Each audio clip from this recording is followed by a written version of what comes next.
Hello বন্ধুরা, তোমরা সবাই কেমন আছো? আজ আমি তোমাদের জন্য একটা নতুন রেসিপি নিয়ে চলে এসেছি।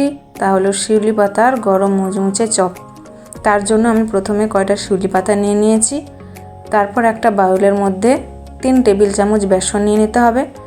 তারপর নিয়ে নেব পরিমাণ মতো হলুদের গুঁড়ো, তারপর নিয়ে নেব লঙ্কার গুঁড়ো, পরিমাণ মতো লবণ, অল্প পরিমাণ গোটা জিরে আর অল্প পরিমাণ কালো জিরে নিয়ে নেব।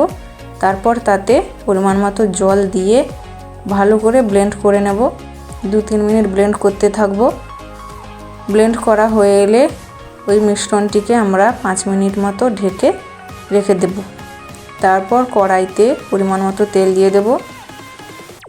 অল্প আঁচে তেল গরম হয়ে এলে তাতে একটা একটা করে পাতা এই মিশ্রণের মধ্যে ডুবিয়ে গরম তেলের মধ্যে আমরা দিয়ে দেব। তো আমি দিয়ে দিয়েছি।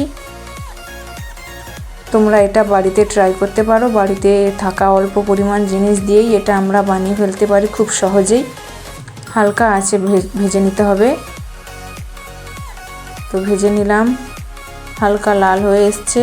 লাল লাল করে ভাজা হয়ে গেলে আমরা তুলে নেব। তুলে নেওয়ার পর এটা তোমরা বিকেলে চায়ের সাথে পরিবেশন করতে পারো।